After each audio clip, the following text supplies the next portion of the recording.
اس وقت جب مدینہ منورہ میں یہودیوں کے 10 بڑے بڑے علماء تھے جو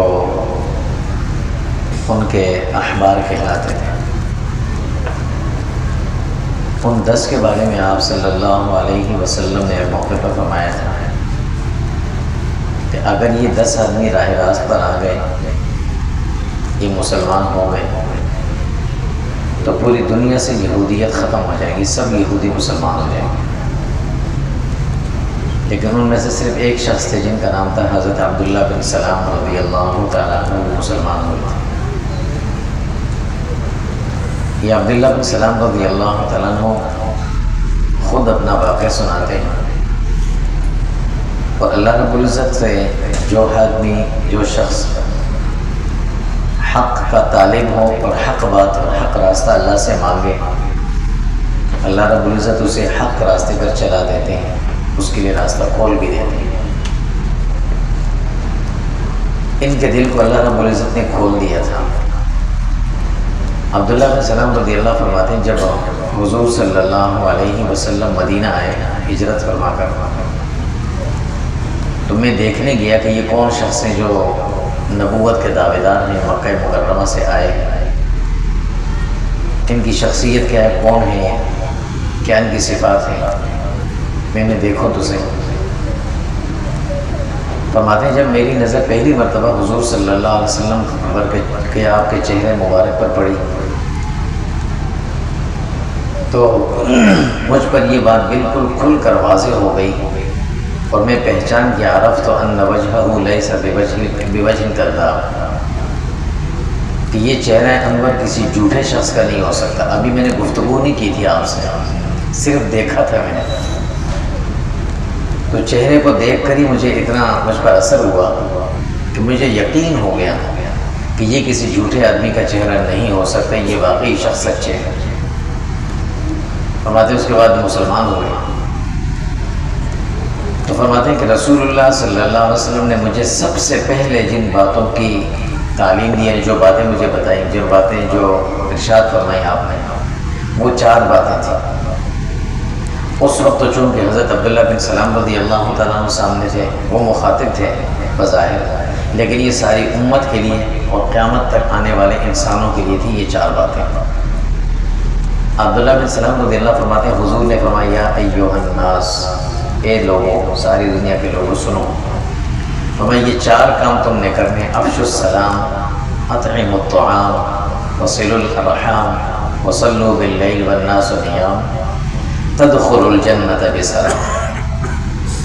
فرمایا اگر تمہیں جنت میں جانا ہے اور تم جنت کے طالب ہو اور واقعی جنت میں جانا چاہتے ہو، تو تمہیں جنت کے راستے پر چلنے کے لیے 4 کام کرنے پڑیں گے۔ عبادات تو اپنی جگہ، اللہ تعالیٰ کے جو احکامات ہیں اپنی جگہ، ان سے ہٹ کر تمہیں 4 کام تم نے ایسے کرنے جن کو اتنا عام کرنا پھیلا دینا پڑے۔ نمبر 1 فرمایا افشوا السلام، ایک تو سلام کو عام کیا کرو، ہر کسی کو سلام کیا کرو، السلام علیکم ورحمۃ اللہ وبرکاتہ۔ یہ لفظ اور یہ جملہ ایسا ہے کہ جس میں 2 پیغام دیے جاتے ہیں سامنے والے کو۔ ایک پیغام یہ دیا جاتا ہے کہ میں تمہارا خیر خواہ ہوں، تمہاری اچھائی اور بھلائی چاہتا ہوں، تمہارے لیے اللہ سے رحمت کا طالب ہوں، اور میں چاہتا ہوں کہ اللہ کی رحمتیں تم پر نازل ہوں، میں اللہ سے مانگتا ہوں۔ کتنا اچھا پیغام ہے۔ اور دوسرا پیغام اس میں یہ ہے کہ میری طرف سے تم سلامتی اور سکون میں رہو گے، کبھی بھی میں تمہیں تکلیف نہیں پہنچاؤں گا، یہ میری طرف سے وعدہ ہے تم سے۔ یہ سلام کا پیغام ہوتا ہے۔ اور اللہ کے نبی صلی اللہ علیہ وسلم فرماتے ہیں سلام کرنے والے کو 30 نیکیاں ملتی ہیں۔ السلام علیکم ورحمۃ اللہ وبرکاتہ، 3 جملے ہیں، 30 نیکیاں سے مل جاتی ہیں۔ اور فرمایا اس کو اتنا عام کرو کہ ہر آدمی سلام کرے، جسے تم پہچانتے ہو اسے بھی سلام کرو، اور جسے نہیں پہچانتے اس کو بھی سلام کرو۔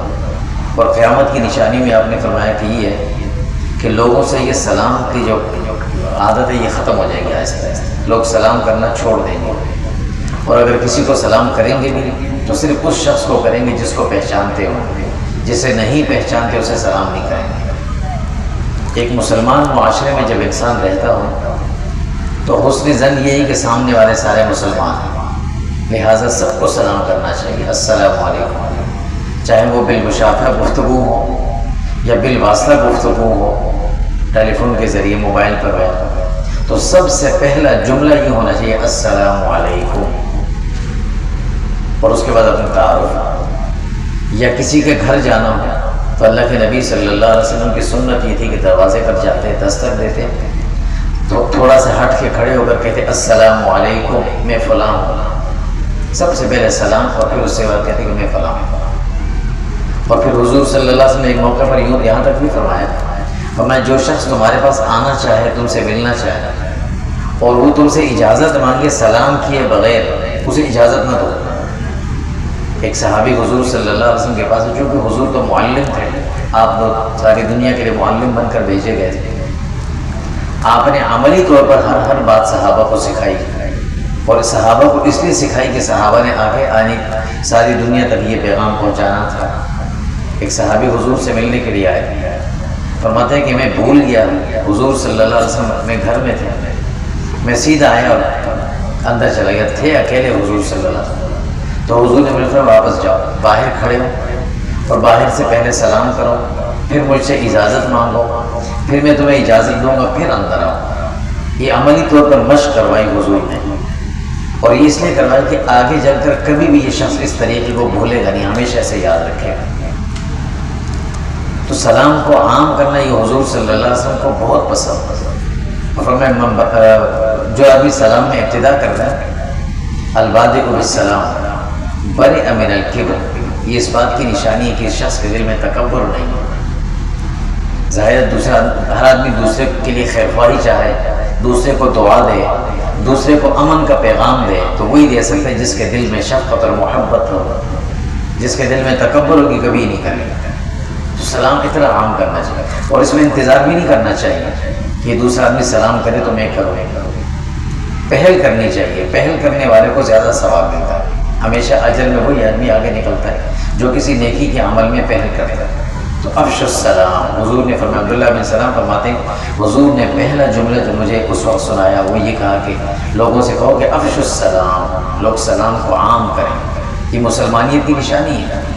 اور مسلمان معاشرے میں انسان جب رہتا ہو ظاہر وہاں تو یہ عام ہونا چاہیے، لیکن کفر کے ماحول میں بھی جب انسان جائے اور جب انسان ایک دوسرے کو سلام کرنے لگے تو پتہ چلتا ہے کہ مسلمان سے مل رہا ہے۔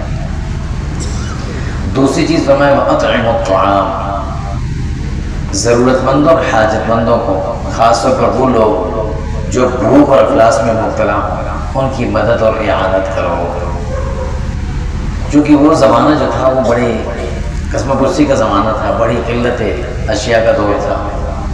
اس زمانے میں غریب صرف اس شخص کو کہا جاتا تھا کہ جس کے پاس کھانے کو بھی کچھ نہیں ہے، اور جس کے پاس تھوڑا کچھ ہوتا تھا تو وہ اپنے آپ کو غریب نہیں کہتا تھا۔ تو حضور صلی اللہ علیہ وسلم نے جس آدمی کے پاس کھانے کو بھی کچھ نہیں ہے، تمہارے پاس جتنا کچھ جو کچھ ہو، جتنا ہو سکے اسے کچھ کھلا دو۔ اگر اس کے پاس پہننے کو کچھ نہیں ہے، جتنا تم سے ہو سکے اسے کچھ پہنا دو، اس کا جسم ڈھانپ دو۔ اور یہ وقت کے ساتھ ساتھ ایسی ایسی ضرورتیں بڑھتی ہیں، جیسے جیسے ضرورتیں بڑھتی ہیں، اور کسی ضرورت مند کے پاس اگر کوئی چیز نہ ہو، اس کی ضرورت کو پورا کر دینا وقت پر، یہ اطعموا الطعام میں آتا ہے، یہ بھی اس کو کھانا کھلانا ہے، یہ اسی زمرے کا ہے۔ لیکن اس میں یہ بات یاد رہے کہ اطعموا الطعام کا یہ مطلب نہیں ہے کہ صرف اور صرف دسترخوان لگا کر لوگوں کو اس پر کھانا ہی کھلائے جائیں، ایسا نہ ہو۔ اس کے بعض اوقات نتائج بڑے اچھے نہیں نکلتے، غلط ہے غلط۔ لوگوں کو ایک عادت پڑ جاتی ہے، اچھے بھلے کھاتے پیتے لوگ بھی جا کے بیٹھ کر مفت کا کھانا کھاتے اٹھ کے چلے جاتے ہیں، انتظار میں بیٹھے رہتے ہیں، اور پھر یہ کاروبار بن جاتا ہے، ایک عام ایک روٹین بن جاتی ہے۔ دنیا کے اندر ایک عجیب تصور جاتا ہے کہ ہماری ہر سڑک کے اوپر دسترخوان لگے لوگ کھا رہے ہیں، یوں لگتا ہے کہ اس ملک کے اندر ہے ہی بیکاری سارے، کوئی دوسرا ہے ہی۔ وہ کھانے والے بھی سارے وہی ہوتے ہیں جو ٹھیک ٹھاک ہوتے ہیں، رکشوں میں آئیں گے، گاڑی میں آئیں گے، گاڑی کھڑی کریں گے اور بیٹھ کر کھانا کھا کے اٹھ کے چلے جائیں گے۔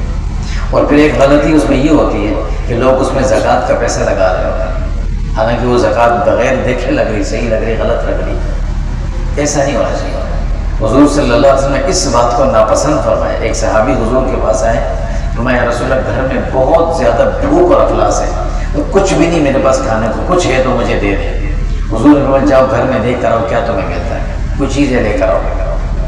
چونکہ دیکھا ان کو صحت مند تھے، صحیح تھے، تو وہ شخص گھر گیا، گھر سے صرف ایک پیالہ تھا گھر میں جس میں پانی پیتے تھے، وہ لے کر آئے۔ فرمایا رسول اللہ میرے گھر میں صرف یہ ایک ہی پیالہ پڑا ہوا ہے۔ حضور نے فرمایا کہ کون اسے خریدے گا؟ ایک صحابی نے فرمایا ایک درہم میں خرید کر، نہیں کون دو میں کون خریدے گا؟ ایک صحابی نے فرمایا 2 درہم میں خریدتا ہوں۔ فرمایا لاؤ 2 درہم دیے اسے کہا کہ 1 درہم کی کوئی چیزیں خرید لو کھانے کی، وہ گھر رکھ کے آ جاؤ، اور 1 درہم کی کلہاڑی خرید کر میرے پاس واپس آنا۔ وہ شخص گیا، کلہاڑی خریدی، واپس حضور کے پاس آیا۔ حضور نے اپنے ہاتھ سے اس کلہاڑی کے اندر دستی لگائی لکڑی کی، اور اس سے فرمایا کہ یہ لو اور جاؤ، اور 15 دن تک میرے پاس نظر نہیں آنا، میرے سامنے نہیں آنا، جا کر جنگل سے لکڑی کاٹو، لاؤ اور بیچو۔ یعنی جو شخص جس ہنر کو جانتا ہے اسے اس ہنر پہ لگاؤ، اسے بھکاری نہ بناؤ، اس کی عادت نہ خراب کرو، جو کام جانتا ہے اس کو کام پہ لگاؤ۔ وہ شخص 15 دن کے بعد جب حضور کے پاس آیا تو اس کے بعد 3-4 اچھے بلکہ زیادہ درہم اس کے بعد جمع تھا۔ حضور نے خوش ہو کر فرمایا دیکھو یہ اچھا تھا یا وہ اچھا تھا، یہ کام اچھا تھا یا وہ اچھا تھا۔ تو یہ ہے اطعموا الطعام، لوگوں کو جو ضرورت مند ہے اس کی ضرورت پوری کرو، لیکن اس کی عادت نہ خراب کرو۔ اس کی ضرورت یہ ہے کہ اسے کسی نہ کسی کام پہ لگا دے، بجائے اس کے کہ ہر مہینے باندھ دے، اسے ایک ٹھیلا لے کر دے، اس ٹھیلے پہ سامان لگائے، وہ یہ بیچو، یہ کام۔ وصلوا الارحام، تیسرا جملہ فرمایا کہ صلہ رحمی کرو۔ صلہ رحمی کسے کہا جاتا ہے؟ اپنے خاندان کے لوگوں کے ساتھ تعلق جوڑ کے رکھو، چاہے وہ قریب کے ہوں چاہے وہ دور کے ہوں، ہر طرح سے جو بھی رشتہ دار ہیں ان سے تعلق اتنا قریبی رکھو، جوڑ کے رہو، ان سے دوری اختیار نہ کرو۔ اور یہ ہے بھی اس بڑا بہت مشکل معاملہ، اور اس دور کے اندر تو بہت ہی زیادہ مشکل ہے اس کو قائم رکھنا، لیکن اللہ کے نبی صلی اللہ علیہ وسلم نے فرمایا کہ یہ لازمی تم یہ کام کرو۔ ایک صحابی نے آ کر حضور سے سوال کیا، یا رسول اللہ اگر ہمارے رشتہ دار ایسے ہوں ہم ان سے جوڑنے کی کوشش کریں، وہ ہم سے توڑنے کی کوشش کریں، وہ ہمارے قریب نہ آئیں۔ اس دور میں ہر آدمی کو شکایت بھی یہی ہے کہ ہم تو صحیح ہیں، وہ غلط کرتا ہے، وہ یہ کہتا ہے ہم صحیح ہیں، یہ غلط ہے۔ تو حضور نے فرمایا کہ یہ نہ کرو کہ وہ غلط ہے میں غلط ہوں، تم اپنی طرف سے صحیح ہو، ان سے تعلق رکھو، جوڑو، مل کے رہو، ان کے پاس آؤ جاؤ، ان کی خیر خبر لو، وہ جو بھی کرتے تو اپنی طرف سے صحیح رہو۔ یہ ہے صلہ الارحام۔ اور ایک موقع پر حضور صلی اللہ علیہ وسلم نے فرمایا کہ جو آدمی یہ چاہتا ہو کہ اس کی عمر بڑھے اور اس کے مال میں برکت ہو، مال بڑھے اور عمر بڑھ جائے، یہ دونوں چیزیں انسان ظاہر ہے یہی چاہتا ہے، عمر میں برکت، مال میں برکت، عمر صحت والی، مال عافیت والی۔ جو شخص چاہتا ہو کہ اسے یہ دونوں نعمتیں ملیں تو اسے چاہیے کہ وہ صلہ رحمی قائم رکھے اپنے رشتہ داروں کے ساتھ۔ بے شک گھر نہ جانا، دور ہے، جا نہیں سکتے، اللہ نے آسانیاں پیدا کی ہیں، فون کے ذریعے رابطہ کر لیا، ہفتے بھر میں 1 دفعہ 2 دفعہ فون کر کے خیر خیریت معلوم کر کے بچی، اور جو قریب بھی ہیں ان کے پاس چلے گئے، کبھی کوئی تھوڑا بہت تحفہ لے لیا، ساتھ چلے گئے، ان سے مل کر واپس آ گئے، صرف آپ کو دیکھنے آئے، ملنے آئے، اللہ بڑے خوش ہوتے ہیں اس سے۔ فرمایا صلہ الارحام، اپنے رشتہ داروں کے ساتھ جو ذی رحم محرم میں تمہارے رشتہ دار ہیں، والد کی طرف سے ہوں یا والدہ کی طرف سے ہوں، دونوں طرف سے ان کا یا نئے رشتے قائم ہوں، فرمایا ان کو جوڑ کے رکھو۔ اور چوتھی چیز فرمایا صلوا باللیل والناس نیام۔ ایک تو 5 وقت کی نماز ہے، وہ تو ویسے ہی پڑھنی ہی پڑھنی ہے، فرمایا کچھ ایسی نمازوں کے لیے وقت کا انتخاب کرو کہ جب باقی لوگ سو رہے ہوں اور تم نماز پڑھ رہے ہو، یہ اللہ کو بڑا پسند ہے۔ تہجد کا وقت، کہ تہجد کے وقت میں اٹھو، یہ 2 رکعت 4 رکعت 6 رکعت جتنا بھی وقت مل سکے وہ پڑھ لو۔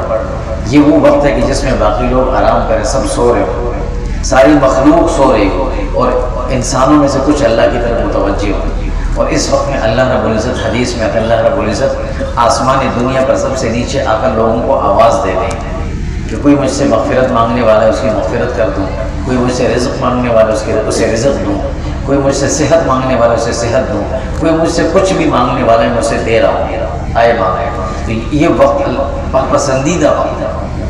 اللہ کے نبی صلی اللہ علیہ وسلم سے ایک صحابی نے پوچھا کہ یا رسول اللہ، دعا کی قبولیت کا بہترین وقت کون سا ہے، بہترین وقت؟ تو آپ نے فرمایا کہ جوف اللیل و دبر کل صلاۃ المکتوبہ، فرمایا ایک تو رات کا یہ آخری جو حصہ ہے تہجد کا وقت، اس میں، اور دوسرا ہر فرض نماز کے بعد، فرمایا یہ وقت ہے دعا کی قبولیت کا، اس میں اللہ سے دعا مانگو، نماز پڑھو۔